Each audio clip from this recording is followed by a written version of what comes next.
WandaVision series का 9th episode full of action से भरा हुआ है, जहां हमने वांडा मैक्सिमॉफ को उसके ट्रू स्कारलेट विच वाले फॉर्म में देखा। इन्हीं सब चीजों के बीच में हमने एक और चीज को नोटिस किया है, और वो है ये बुक। और फिर मन में ये ख्याल आता है कि आखिर यार ये बुक है कौन सी। हम सभी जानते हैं कि एमसीयू में बुक्स का काफी ज्यादा इम्पैक्ट है। एग्जाम्पल के लिए डॉक्टर स्ट्रेंज मूवी को ले लीजिए, पर यार आखिर इस सीरीज में दिखाई गई ये बुक कौन सी है। तो क्यों ना आज की इस वीडियो में हम बात करें इसी बुक के बारे में। So guys, super hippo channel से मैं हूं अभिषेक, आज के इस वीडियो में हम बात करने वाले हैं इस बुक के बारे में जिसे कहते हैं द डार्क होल। सो अब without wasting much more time, let's finally jump into it. तो डार्क होल, अब यार इस बुक का नेम ही हमें सजेस्ट करता है कि ये बुक डार्क एक ये इवल चीज़ों को अपने अंदर होल्ड करके रखती है। इस किताब को मार्वल कॉमिक्स में कई और नामों से भी जाना जाता है, जैसे कि द शेदरा बुक ऑफ डैम्ड और द बुक ऑफ सिंस। और इस बुक का फर्स्ट अपीयरेंस हुआ था मार्वल स्पॉटलाइट कॉमिक इशू 4 में।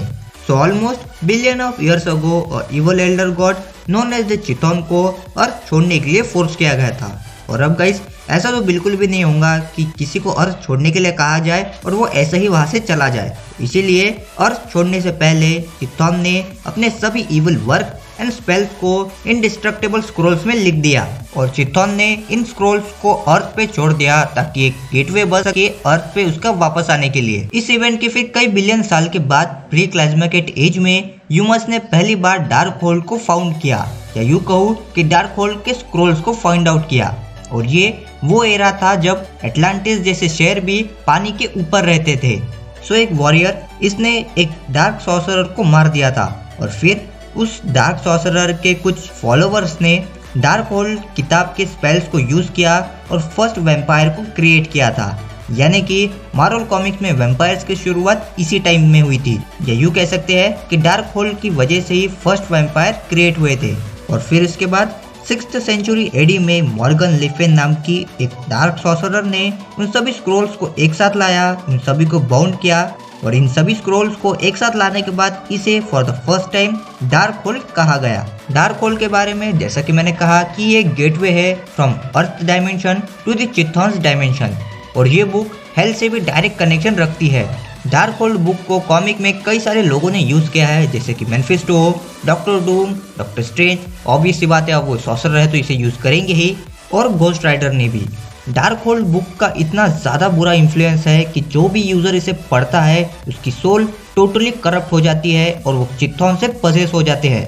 डार्क होल बुक का यूज़र इसकी मदद से लिम्बोन को एक्सेस कर सकता है। लिम्बोन क्या है, तो ये एक डार्क डायमेंशन है जहाँ पर डीमंस रहते हैं। साथ ही इसका यूज़र डार्क फोर्सेस को यूज़ कर सकता है, किसी की भी विलनेस को कंट्रोल कर सकता है। और ये किताब साथ ही वैम्पायर्स का ओरिजिन भी है। और इस बुक का एमसीयू में एग्जिस्ट करना सच में काफ़ी बड़ी बात है, क्योंकि ये बुक डायरेक्ट कनेक्शन रखती है हेल से, जिस वजह से अब मैनिफेस्टो जैसे विलन एमसीयू में डायरेक्टली एग्जिस्ट कर सकते हैं। और फिर डॉक्टर स्ट्रेंज मूवी में भी हमने देखा है कि कमरताज लाइब्रेरी में से यहाँ एक बुक मिसिंग है, जो हमें कह रही है कि शायद ये मिसिंग बुक और कुछ नहीं बल्कि डार्क होल्ड ही है। और अब यहाँ अगर आपने वांडाविजन सीरीज का 9th एपिसोड देखा है तो आपको वहाँ पता होगा कि इस किताब में स्कारलेट विच पर यानी कि हमारे वांडा मैक्सिमॉफ पर एक कंप्लीट चैप्टर है, जिसमें कहा गया है कि वांडा यानी कि हमारी स्कारलेट विच ही अर्थ के डिस्ट्रक्शन का कॉज बनने वाली है।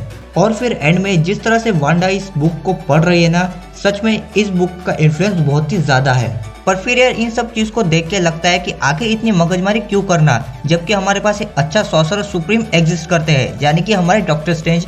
वांडा डॉक्टर स्ट्रेंज से भी तो मदद मांग ही सकती है ना, लेकिन नहीं, वांडा को तो यहाँ पर अपनी ही चलानी है।